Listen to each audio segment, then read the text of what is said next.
Bonsoir à tous, merci d'être avec nous et je vous souhaite la bienvenue dans votre émission Le Grand Entretien Covid-19 ou le virus qui nous ramène à l'essentiel. Nous traversons une période actuellement difficile où l'objectif premier est de sauver la vie des citoyens. Ce virus a mis en évidence les carences des économies de santé dans plusieurs États de cette planète. C'est en ce moment que l'on se rend compte qu'on avait plus besoin d'appareils respiratoires que d'un nouveau moteur de véhicule ou d'un nouveau paquebot.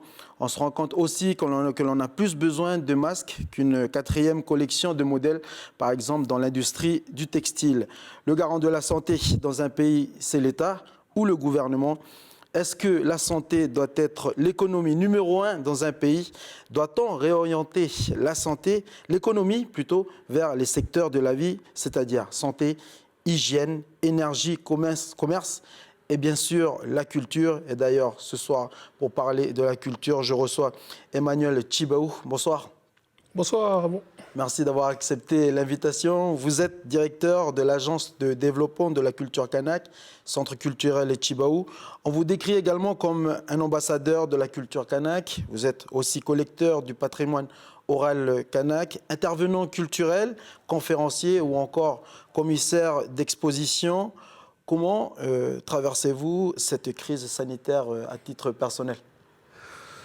Je pense comme tout le monde, hein. C'est une situation qui est particulière et qui, je pense, est vécue différemment qu'on soit à la tribu ou dans les quartiers ou à Nouméa. Moi, je suis un peu entre les deux puisque je travaille à Nouméa. Pour des raisons de sécurité, on est obligé de se voir quand même au service. Et puis, mais j'habite ici sur une partie sur Koné. Avec votre petite famille qui vit ici et qui travaille ici, notamment votre épouse. Oui.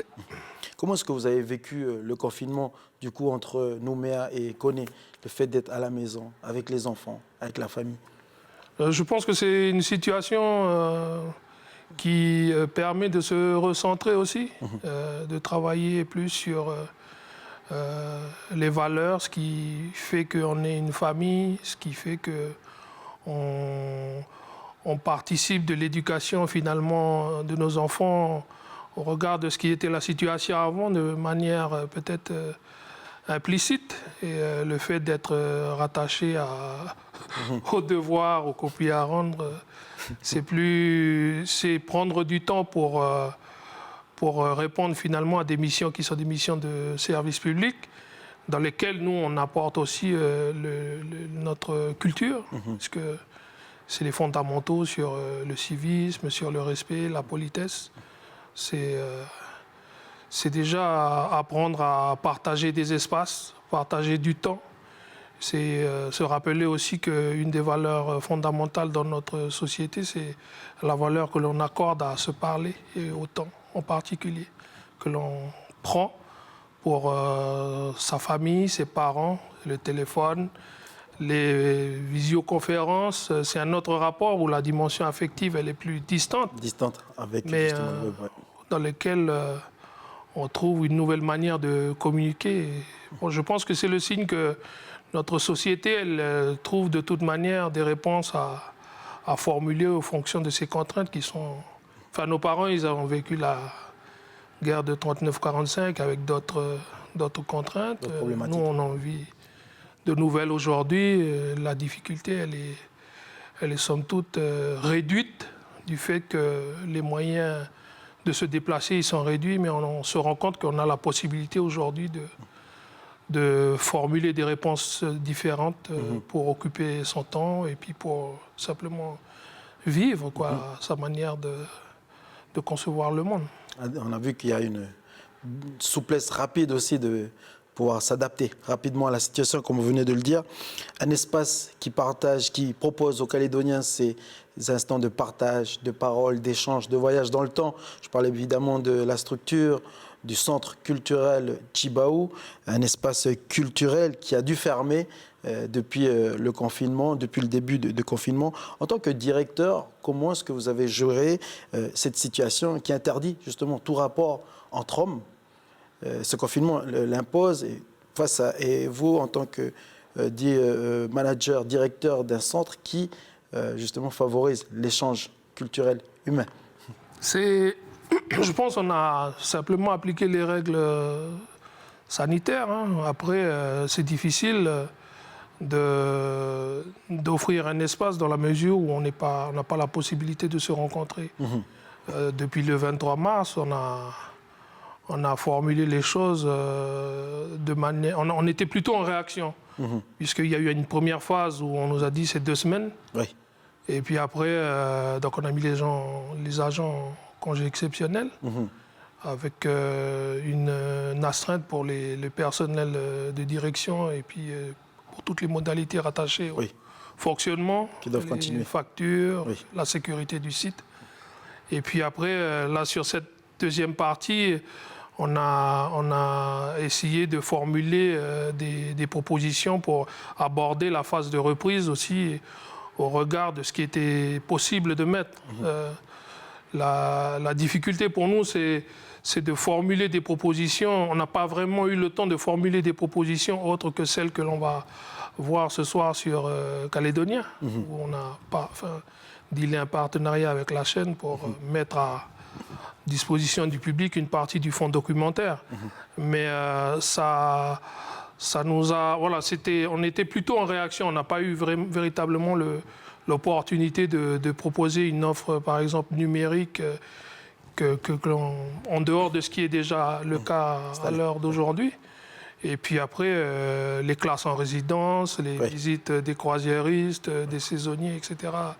Une partie de nos effectifs ont été simplement mis en congé exceptionnel et puis nos prestataires ont dû prendre en charge aussi cette situation qui est difficile, parce qu'il y a un impact sanitaire, mais il y aura aussi au terme du confinement un impact social. Et social, oui.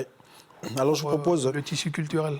Justement, je propose que l'on regarde un reportage qui a été diffusé et tourné au tout début du confinement décrété sur tout le pays par le gouvernement de la Nouvelle-Calédonie. C'est une entreprise qui est investie dans le monde de la culture, du spectacle. Et vous allez voir dans cet extrait, dans ce reportage plutôt, le patron nous livre son sentiment. Comme je vous le disais, c'était au début du confinement. On regarde. Tout le matériel est rangé dans le dock, il n'y a plus aucune activité. Avec l'annulation de tous les événements culturels, Philippe Routot et Stéphane Lozano sont des entrepreneurs inquiets. Donc là, on est au point mort total. C'est l'après qui risque d'être difficile. Quand il va falloir payer les charges, les loyers, les traites de véhicules, les emprunts de matériel, parce que toutes les sociétés comme la nôtre, on investit beaucoup, c'est du matériel qui coûte très cher. Et là, du coup, quand l'argent rentre plus, c'est panique à bord, quoi. Et ça impacte aussi les petits patentés qui doivent payer leur loyer. Et là, ce mois-ci, j'ai l'impression qu'on ne va pas les faire travailler. Les conséquences économiques s'annoncent d'ores et déjà importantes. Le gouvernement de la Nouvelle-Calédonie doit annoncer d'ici lundi ces mesures pour préserver les entreprises et les emplois en danger. Voilà, vous venez de voir un reportage d'un patenté d'une entreprise qui travaille dans le domaine de la culture, de l'événementiel, des spectacles. Emmanuel Chibaou, on le sait, la culture contribue aussi à la bonne santé d'un pays, des citoyens, au même titre que le sport. Est-ce que le monde de la culture a été ou est suffisamment soutenu par les pouvoirs publics dans cette crise ? Je dirais que la situation pour la Nouvelle-Calédonie, elle est la même pour tout le monde. Ce qui est fondamental finalement, c'est d'aborder la question de la culture, non plus simplement comme une administration comptable, mais quelle place finalement on accorde à ce secteur dans le projet de société que l'on construit. C'est facile de rayer des lignes de crédit sur un document comptable. C'est plus difficile de se rendre compte finalement que l'ensemble de ce qui irrigue les relations sociales et même le monde de l'entreprise est implicitement imbriqué avec celui de la culture. Le design, le textile, la manière dont on aborde la question la communication institutionnels ou des entreprises, c'est des graphiques, c'est des graphistes qui les font, c'est des artistes qui les créent. La musique qu'on entend à la radio, c'est des musiciens. L'urbanisme, il est pensé par des cabinets d'architectes. Tout ça, c'est la culture qui produit cette notion de confort. Ce n'est pas simplement l'économie. Il y a une économie en soi qui est une économie de la culture qui peut-être est moins visible, moins perceptible, mais qui nécessite d'une manière ou d'une autre que l'on investisse, comme le sport, comme on investit sur le sport, parce que ça participe directement de l'éducation de l'œil, l'éducation du goût, l'éducation de l'oreille, de la pratique, du savoir-faire. C'est ce chantier-là véritablement c'est cette épreuve du confinement, elle met aussi en exergue la manière dont on projette notre société après le confinement. C'est une manière aussi pour nous d'interroger les acteurs publics, mais aussi la société aujourd'hui, où on se dit finalement il faut revenir à l'essentiel. C'est ce qu'on entend dans les mots. Concrètement. Voilà, les budgets, c'est comment? Voilà. Faut voter aussi un peu les... Voilà, parce qu'on l'entend en ce moment, on demande aux artistes de se produire à différents endroits pour redonner justement un brin de soleil aux personnes qui sont confinées dans leur maison. Ça se passe bien quand on a un grand jardin, une grande piscine, où le cadre de vie nous le permet d'être bien confinés à la maison. Mais pour les personnes qui sont confinées dans des endroits exigus, et là je pense à nos familles qui sont dans les bâtiments, à Moravel, à Tindu ou d'autres cités où il y a des bâtiments, on a demandé aux artistes d'aller jouer au pied des bâtiments pour leur apporter justement ce soleil. Mais on leur demande de jouer à titre gratuit. Bon, il semblerait qu'il y a quand même une petite subvention qui a été allouée pour leur permettre aussi de payer les charges, payer tout ce qu'un artiste doit payer, changer les fils de guitare, je prends l'exemple de Goulan. Mais on entend aussi derrière le message des artistes que ce n'est pas assez, comme vous venez de le dire, c'est comment le budget. Il faut payer, il faut leur donner plus. Finalement, quelle place on leur accorde dans notre société calédonienne? Est-ce que la culture est à la place où elle doit être dans le vote des lois, des budgets notamment? Je ne sais pas, moi je peux répondre que pour ma partie, l'opportunité du centre culturel Tchibao, c'est un projet en soi. Ce n'est pas parce qu'on fait le centre culturel qu'on a répondu à la question de la culture kanak dans la ville de Nouméa, par exemple. C'est une manière d'interroger l'urbanisme, une manière d'interroger le rapport à la création plastique, chorégraphique. C'est une manière aussi de se dire la société, elle est à l'image de ce qu'on promeut comme valeur et puis comme notion. Si on promeut les valeurs de l'Occident, c'est normal. C'est ce qui arrive à l'Occident, nous arrive aussi. Si nous, on n'a aucune marge de manœuvre dans ce dialogue-là, parce que c'est finalement interroger deux notions qui sont pensées par deux sociétés différentes, océaniennes et occidentale, il faut se poser la question en termes politiques.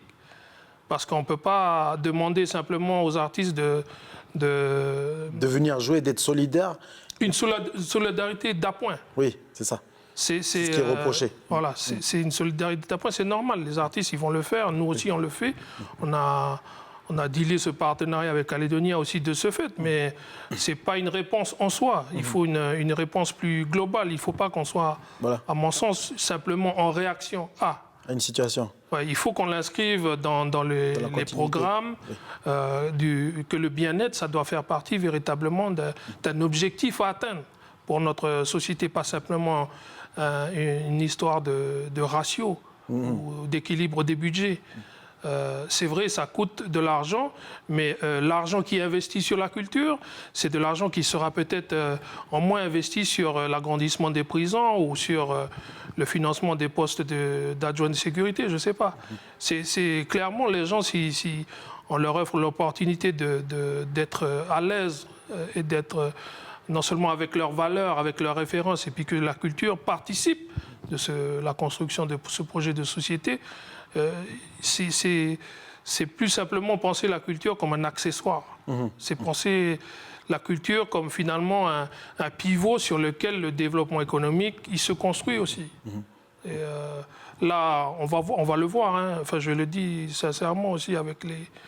On peut compatir, on peut soutenir, faire du bruit pour soutenir les infirmiers, mais on se rend compte que finalement, les références essentielles dans notre pays, elles sont posées là où on en a besoin aujourd'hui. Voilà. Sanitaires, les éboueurs, les transporteurs, voilà, les journalistes. On entend beaucoup de gens analyser cette période, M. Emmanuel Tjibaou, que nous vivons comme un appel à revenir à l'essentiel. C'est ce qu'on a dit en ouverture de cette émission. C'est aussi des propos qui ont été tenus par Billy Wapocho la semaine dernière, mais également la semaine d'avant par le père Roch Apikawa. Est-ce que pour vous, le mode de vie kanak en tribu globalement plus proche de la nature, plus sobre, moins porté sur la consommation que le mode de vie citadin, peut servir de modèle ou au moins de source d'inspiration pour le monde d'après? Je ne sais pas si véritablement c'est un modèle en soi, parce que c'est pensé pour ce retour-là, il n'aura jamais lieu. Hein. Nous, on est ici à Koné, tout ça, ça n'existe pas à la tribu. Il faut le penser aussi en fonction des réalités que notre monde y vit. Il faut inscrire non plus les questions à la tribu, il faut l'inscrire dans l'urbanité. Parce que c'est là où le débat il est posé. Oui. En tribu, il y a déjà les réponses. Les cailloux, d'où les gens ils sont originaires, les médicaments, etc. C'est posé, c'est fini déjà le débat. La question se pose aujourd'hui dans l'urbanité. De quelle manière on appréhende un rapport différent avec l'environnement, avec la consommation. Parce que la consommation, ce n'est pas simplement un acte d'achat de produits alimentaires ou de produits culturels ou d'acheter une voiture. C'est finalement quelle valeur je promets dans cet acte d'achat. Est-ce que ce consumérisme à tout va, il est une fin en soi? Est-ce que la publicité, c'est vrai, on en vit, mais est-ce que finalement on ne peut pas aller simplement sur des valeurs qui fonderaient de nouveaux rapports sociaux entre les communautés et puis je pense aussi face à l'économie mondiale. Pour moi, la problématique, elle se pose plus en termes d'approche sociétale où on redéfinit les contours finalement de ce qui est essentiel pour nous. Et pas simplement être faire l'écho de ce qui se passe par ailleurs. Oui. Donc c'est dangereux aussi pour nous parce que ça veut dire qu'il y a une part de notre héritage qu'on laisse derrière nous parce qu'on a pris le parti d'habiter en ville. On a pris le parti de faire face. On aurait pu faire comme d'autres peuples à côté de chez nous, en Vanuatu ou en Papouasie. On refuse l'Occident et puis on continue à garder les valeurs traditionnelles, les références traditionnelles, et les gens payent pour venir voir ça. Nous, depuis que la mission elle est arrivée chez nous, on a déjà transformé notre mode de vie. La situation dans laquelle on est posé aujourd'hui, c'est que la crise sanitaire, elle nous impose une réflexion qui est plus simplement ponctuelle, mais qui est sur une vision à long terme de la consommation, du mode de vie, de l'autosuffisance, de la gestion des rapports sociaux qui sont redéfinis maintenant par le numérique. C'est là où je pense qu'il n'y a rien qui arrive par hasard. Hein. Il y a un caillou qu'on jette, il y a l'écho qui se répercute. Chez nous, on a la possibilité, je pense, de formuler des propositions dans lesquelles on peut voir l'impact directement, parce qu'on n'est que 270 000 personnes. Quand on donne, quand on n'est pas dans les mêmes problématiques avec le nombre de populations qu'il peut y avoir en Chine, ou aux États-Unis, en France, ou en Amérique, quoi. Donc oui, ça nécessite que l'on redéfinisse les contours finalement de ce qui constitue nos valeurs. Qu'est-ce qu'on promeut finalement? L'exemple du confinement, il montre bien qu'on peut vivre autrement. Donc pas simplement de manière ponctuelle, mais construire de manière pérenne des schémas dans lesquels l'éducation elle se fait autrement, l'économie se développe autrement. Là, pour l'instant, on est toujours dans l'attente, hein, c'est ce que montre le reportage, d'une situation qui viendrait à rétablir des équilibres post-confinement. Mais le fait d'apporter de l'argent pour irriguer encore ces secteurs où finalement on répond à une demande. La demande, c'est qui produit? C'est la population. Et c'est de cette manière-là qu'on réfléchit. Peut-être qu'il faut faire l'effort de proposer une manière d'entrevoir le projet de société différemment, quoi.